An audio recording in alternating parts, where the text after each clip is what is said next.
Our YouTube channel the AB classes. और काफ़ी लंबे टाइम बाद मैं फिर से वीडियो बना रही हूँ। कुछ दिक्कतें हो गई थी इसलिए वीडियोस नहीं बन पा रही थी उधर। और मैंने बोला था कि मेरा साइंस का सारे चैप्टर्स मैंने कंप्लीट कर दिए थे। अगर कोई टॉपिक बचा है तो आप उसको बिल्कुल मुझसे बता सकते हैं, कमेंट करके मुझसे कह सकते हैं कि हाँ मैं पर्टिकुलर उस टॉपिक पे वीडियो बनाऊँ। तो बहरहाल लगभग सारे टॉपिक्स कंप्लीट हैं। तो आज हम लोग इसके आगे के टॉपिक को स्टार्ट करेंगे। मैंने बोला था अपनी लास्ट वीडियो में कि अब आपके लगभग सारे टॉपिक्स कंप्लीट होने के बाद अब मैं नेक्स्ट सेक्शन पे चलूँगी। सोशल साइंस में मैंने ज्योग्राफी एंड हिस्ट्री आप लोग की कंप्लीट करी है। सिविक्स मैंने स्टार्ट किया था बट वो कंप्लीट नहीं हुआ था। तो आज हम लोग सिविक्स पढ़ेंगे। सिविक्स में कुछ टॉपिक्स मैंने पढ़ाए भी थे आपको, कॉन्स्टिट्यूशन से रिलेटेड जितने भी था, ठीक है, फंडामेंटल ड्यूटीज, राइट्स, ये सब मैंने पढ़ाया है। और आज हम लोग इसके आगे चलेंगे। इसके आगे क्या है तो है लोकसभा, ठीक है। अब लोकसभा होती क्या है, इन सब के बारे में इसमें हम लोग पढ़ना स्टार्ट करते हैं। तो मैंने राज्यसभा के बारे में आप लोग को पढ़ाया था, उनके मेंबर की मैंने आप लोग को क्राइटेरिया बताया था कि मेंबर्स के क्या क्या क्राइटेरिया होते हैं। उसी हिसाब से अब यहाँ पे मैं बताऊंगी क्या क्या क्वालिफिकेशंस होती हैं अगर कोई लोकसभा का मेंबर है। सेकेंड थिंग, लोकसभा का सेकेंड नेम होता है लोअर हाउस, ठीक है। लोकसभा का एक और नाम होता है जिसको हम लोग कहते हैं लोअर हाउस। आइए पढ़ना स्टार्ट करते हैं। लोकसभा को अगर कोई पर्सन लोकसभा में है तो उसके अंदर क्या क्या क्वालिफिकेशन है कि वो लोकसभा का मेंबर कहा जाएगा। तो पहली चीज़ कि वो इंडिया का सिटीजन होना चाहिए, ठीक है। उसकी एज 25 ईयर्स कंप्लीट होनी चाहिए। Must process any other qualification में be prescribe by the parliament. Parliament अगर कोई क्वालिफिकेशन अगर वो प्रेस्क्राइब कर देती है पर्टिकुलर उस पर्सन में ये क्वालिटीज होनी है, ये दो क्वालिटीज, पहला तो सिटीजन और दूसरा एज, एज वाला, ये तो डिस्क्राइब है। इसके अलावा भी पार्लियामेंट अगर कोई क्वालिफिकेशन डिस्क्राइब करती है उसको भी उसको कंप्लीट करना होगा। थर्ड है वो किसी भी यूनियन या स्टेट गवर्नमेंट के सीट पे वो ना हो, ठीक है। वो मेंटली डिस्चार्ज ना हो, मतलब पागल जिसको आप लोग कह सकते हैं मेंटल टाइप में ना हो, ठीक है। Must take an subscribe before same person authorized the behalf of election commission an oath of affirmation asserting his allegiance to constitution of India and undertake to uphold the sovereignty and integrity of India, ठीक है। फिर उसको oath दिलाई जाती है। तो oath में कैसे कैसे क्या चीज़ें होती है वो हम लोग बाद में पढ़ेंगे। पर्टिकुलर जितनी चीज़ें हैं तो पर्टिकुलर अभी जो आपको पढ़ना है वो दो चीज़ें मोस्ट इंपॉर्टेंट है। तो आपको समझ में आ गया क्या होगा। पहला कि वो इंडिया का सिटीजन हो, और सेकंड वन क्या है, सेकंड वन हो जाएगा आपका कि उसकी एज कितनी हो, तो 25 कंप्लीटेड हो। आते हैं द मैक्सिमम स्ट्रेंथ जो होती है लोकसभा की वो 552 होती है, जिसमें 530 मेंबर्स जो होते हैं वो हमारे जो स्टेट्स हैं इंडिया में, जितने कितने स्टेट्स हैं 28 स्टेट्स, ठीक है, and 20 from the 7 union territory. अब यूनियन टेरिटरी की संख्या बढ़ गई है, अब 8 हो गई है, ठीक है। तो हाँ, besides this two member are nominated, दो मेंबर को प्रेसिडेंट नॉमिनेट करता है, ठीक है। वो एंग्लो इंडियन कम्युनिटी को रिप्रेजेंट करते हैं, ठीक है। आइए अब यहाँ पे ये चीज़ें बहुत ज़्यादा इंपॉर्टेंट नहीं है, बस ये पढ़ लीजिए एक बार, इसको देख लीजिएगा टेबल को कि कौन सा कहाँ पर कितने कॉन्स्टिट्यूएंसी से वो सब हैं, ठीक है।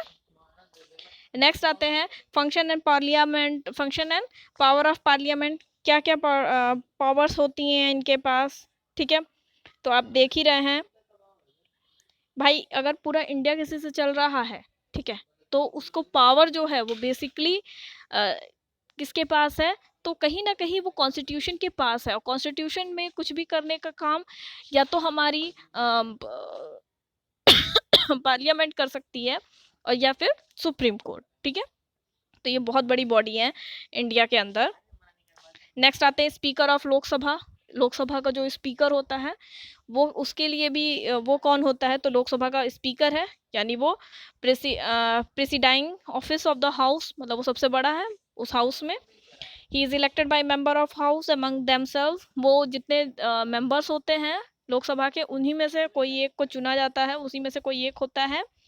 He may be removed from his office if a resolution that affected has been passed as majority of the member house after giving the 14 days notice. 14 दिन जब उसको इलेक्ट किया गया उसके 14 दिन के अंदर अगर उसके खिलाफ कोई नोटिस आ जाता है तो उसको वो अपना पद छोड़ना भी पड़ जाता है. ठीक है. आते हैं सुप्रीम कोर्ट, जो कि हमारे भारत की सबसे बड़ी जुडिशरी बॉडी है. ठीक है. फिर it consist of chief justice में एक चीफ जस्टिस होता है और 30 अदर जजेस होते हैं. ठीक है. The chief justice and other जजेस are appointed by the president, जिनको कि प्रेसिडेंट ही अपॉइंट करते हैं. और इनको अपॉइंट करने की ये होती है जो सबसे ओल्डर होते हैं, जो सबसे बड़े हैं उम्र में. ठीक है. उनको सबसे पहले मतलब जज बनाया जाता है. सुप्रीम कोर्ट का चीफ जस्टिस और अदर जजेस उन्हीं को सबसे पहले बनाया जाता है. ठीक है. और जजेस के लिए देखा ही आपने, यहाँ पे लिखा हुआ है कि age 65 supreme court hold office up to age 65, यानी 65 साल तक वो लोग सुप्रीम कोर्ट के जज रह सकते हैं. उसके बाद उनको या तो रिटायर होना पड़ता है. ठीक है. और इसके अलावा कोई और चांस होता नहीं, उनको रिटायर ही होना पड़ता है.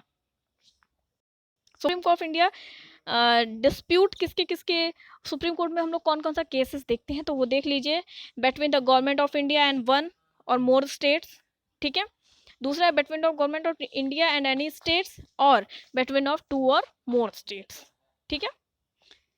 तो सैलरी यहाँ पे दी हुई है कि प्रेसिडेंट ऑफ इंडिया की कितनी होती है तो 5 लाख, वाइस प्रेसिडेंट की 4 लाख, गवर्नमेंट ऑफ स्टेट की 3,50,000, स्पीकर ऑफ लोकसभा 4 लाख. ये सब पर मंथ मतलब इनकी सैलरी है.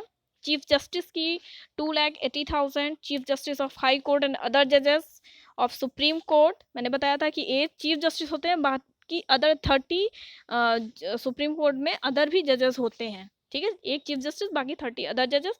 तो उन अदर जजेस की कितनी होती है 2,50,000. एंड लास्ट आ गया आपका अदर जजेस जो होते हैं हाई कोर्ट के, उनकी कितनी होती है तो 2,25,000. ठीक है. इसके बाद आता है गवर्नमेंट एट स्टेट लेवल. अभी तक हम लोग जो बात कर रहे थे वो हम लोग सेंट्रल लेवल पे बात कर रहे थे, अब हम लोग स्टेट लेवल पे चल रहे हैं बात करने. तो इसमें भी बहुत ज़्यादा आपको कंफ्यूजिंग नहीं होगा. जिस ये जान लीजिए जो काम यूनियन या सेंट्रल लेवल पे जो प्रेसिडेंट रहता है, ठीक है, प्रेसिडेंट पूरे इंडिया का है, वही काम गवर्नर करेगा. बट वो गवर्नर चूंकि छोटे में हो जाता है. ठीक है. तो स्टेट के लिए वो एज अ प्रेसिडेंट समझ सकते हैं. एज अ प्रेसिडेंट वो प्रेसिडेंट नहीं हो सकता. ठीक है.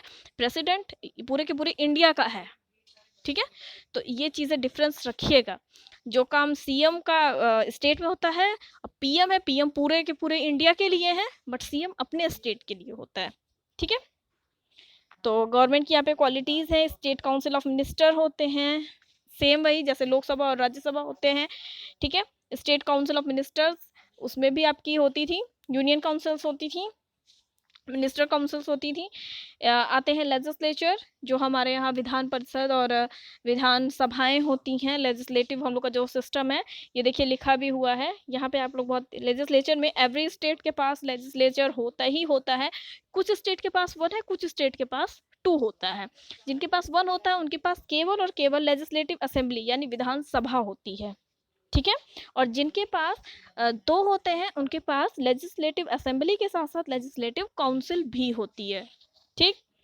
अब देख लीजिए यहाँ पे कुछ स्टेट्स का बाकायदे नाम लिखा हुआ है. उत्तर प्रदेश, बिहार, कर्नाटक, महाराष्ट्र, तमिलनाडु, जम्मू कश्मीर के बारे में अभी डाउट है. नेक्स्ट है आंध्रा. इतने स्टेट के पास डबल है. ठीक है. विधान परिषद भी है और विधान सभा भी है. विधान परिषद जो होती है यहाँ पे लिखा भी हुआ है कि the upper house is called legislative council and the lower house called is legislative assembly. ठीक है. लेजिस्लेटिव काउंसिल यानी विधान परिषद. और विधान परिषद का क्या है, it can not have more than 1/3 of the total number of legislative assembly and no case less than 40. 40 से कम नहीं होंगे. It constituted in 1/3 of its member elected by local body, 1/3 of legislative assembly state, 1/3 elected by municipality district board and other local board state, 1/12 ठीक है, university graduates, and 1/12 by the teachers who have been services at least 3 years, and 1/6 is to be nominated by the governor from among personality disguised in literature, science, social science या social services, sorry.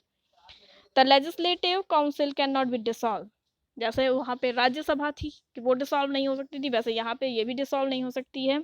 आते हैं विधानसभा पे, तो the total member of legislative assembly varies each state according to their population. Same case वहाँ पे भी होता था, वहाँ पे भी पॉपुलेशन के अकॉर्डिंग ही होती हैं seats. It consist not more than 500 और not less than 60 members. The normal term of the assembly is 5 years। The assembly में बी डिसॉल्व बिफोर 5 years। ठीक है, कि मतलब नॉर्मली उनका जो काम है वो 5 year का तो है ही है, बट वो 5 year से पहले भी डिसॉल्व हो सकती है, जैसे कि लोकसभा भी हो सकती है। ठीक है, तो यहाँ पे कुछ सीट दी हुई हैं। इसके आगे क्लास कल होगी, कल हम लोग पढ़ेंगे state judiciary high court. Till then good bye. And उसके पहले एक बात आप लोगों से कहना चाहूँगी कि प्लीज़ आप लोग वीडियोस जब भी देखा करिए तो इसको शेयर भी किया करिए, और अगर आपको वीडियोस पसंद आती हैं तो हमारे चैनल को सब्सक्राइब करिए, हमारे वीडियोस को लाइक एंड शेयर ज़रूर कीजिए ताकि और लोगों की हेल्प हो। Till then good bye and good night.